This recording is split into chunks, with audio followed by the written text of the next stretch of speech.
America Iran పై యుద్ధం మళ్లీ ఎందుకు మొదలైంది? దీనికి ప్రధాన కారణం ఏంటి? ఈ రోజు ఈ ప్రెజెంట్ బర్నింగ్ గ్రౌండ్ రిపోర్ట్ చూద్దాం. జూలై 12, 2026 నాటికి యునైటెడ్ స్టేట్స్ మరోసారి ఇరాన్ పై మిలిటరీ స్ట్రైక్స్ తీవ్రంగా ప్రారంభించింది. జూన్ 17, 2026న కుదిరిన ఇస్లామాబాద్ మెమరాండం అనే టెంపరరీ అగ్రిమెంట్ పీస్ డీల్ పూర్తిగా విఫలమైన తరువాత ఈ పరిణామం చోటు చేసుకుంది. 2026 ప్రారంభం నుంచి కొనసాగుతున్న ఉద్రిక్తలను తగ్గించేందుకు ఈ ఒప్పందం చేసినా అది ఎక్కువ కాలం నిలవలేదు. ఇప్పుడు మళ్లీ యుద్ధం ఎందుకు మొదలైంది? ప్రస్తుత పరిస్థితి మళ్లీ ఉద్రిక్తంగా మారటానికి ప్రధాన కారణం స్ట్రెయిట్ ఆఫ్ హార్మోజ్. ప్రపంచ చమురు వాణిజ్య రవాణాకు అత్యంత కీలకమైన ఈ సముద్ర మార్గం చుట్టూ వివాదం మరింత పెరిగింది. అసలు ఏం జరిగింది? ఇస్లామిక్ రెవల్యూషనరీ గార్డ్ కార్ప్ IRGCతో సంబంధం ఉన్న దళాలు స్ట్రెయిట్ ఆఫ్ హార్మోజ్ లో ప్రయాణిస్తున్న cypress flagged container ship MVGFS గెలాక్సీపై దాడి చేశాయి. ఈ దాడిలో నౌక ఇంజిన్ రూమ్ తీవ్రంగా దెబ్బతింది. అందులో ఉన్న సిబ్బంది ఆచూకీ కూడా కనిపించడం లేదు. దీనికి తర్వాత ఇమీడియట్ గా ఇరాన్ స్ట్రెయిట్ ఆఫ్ హార్మోజ్ ను తదుపరి ఆదేశాలు వచ్చే వరకు మూసివేస్తున్నామని ప్రకటించింది. ఆ మార్గంలో వెళ్లే అంతర్జాతీయ నౌకల రాకపోకలను నిర్ణయించేందుకు హక్కు తమకే ఉందని కూడా తెలిపింది. ఇరాన్ కి కౌంటర్ గా America president Donald Trump June లో జరిగిన సీజ్ ఫైర్ ఇక అమల్లో లేదని ప్రకటించారు.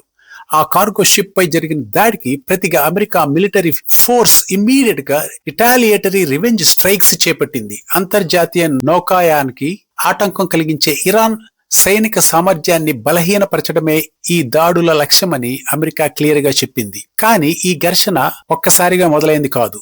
గత కొన్ని సంవత్సరాలుగా కొనసాగుతున్న టెన్షన్స్ కు ఇది తాజా పరిణామం. 2026 ఫిబ్రవరిలో జరిగిన యుద్ధంలో చర్చలు విఫలమైన తర్వాత భారీ స్థాయిలో అమెరికా ఇమీడియట్ గా ఇరాన్ పై ఏరియల్ క్యాంపెయిన్ ప్రారంభించింది.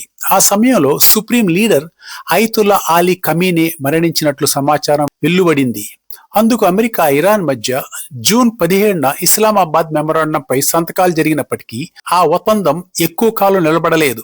యుఎస్ అఫీషియల్ ప్రకారం ఇరాన్ నాయకత్వంలో విభేదాలు ఉండడంతో ముఖ్యంగా హార్డ్లైనర్స్ శాంతి ప్రక్రియను ఉద్దేశపూర్వకంగా అడ్డుకున్నారని ఆరోపించాయి.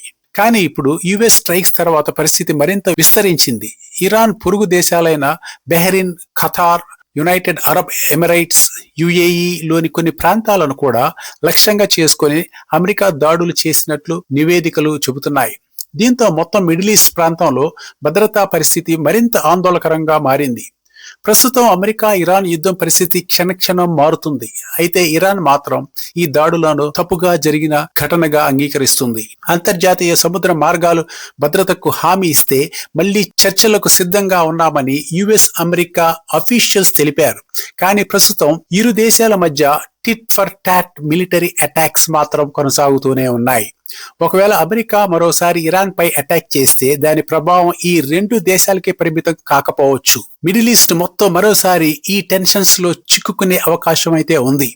గ్లోబల్ ఆయిల్ మార్కెట్స్, ప్రపంచం ఆర్థిక వ్యవస్థ, అలాగే ఇంటర్నేషనల్ సెక్యూరిటీపై కూడా దీని ప్రభావం కనిపించవచ్చు. చరిత్ర ఒక విషయం మాత్రం స్పష్టంగా చెబుతుంది. వారు మొదలు పెట్టడం చాలా సులభం, కానీ దాన్ని ముగించడం మాత్రం చాలా కష్టం. ఇప్పుడు ప్రపంచం అంతా ఒకే ప్రశ్న సమాధానం కోసం ఎదురు చూస్తుంది. డిప్లొమసీ గెలుస్తుందా లేక మరో పెద్ద కాన్ఫ్లిక్ట్స్ కు తెరలేస్తుందా? ఈ నిర్ణయం ఇప్పుడు ప్రపంచ నాయకుల చేతిలో ఉంది. రాబోయే కొన్ని రోజులు ఇరాన్కే కాదు ప్రపంచ భవిష్యత్తుకే అత్యంత కీలకంగా మారే అవకాశం ఉంది. ఇదే ఈ రోజు present America Iran war ground report.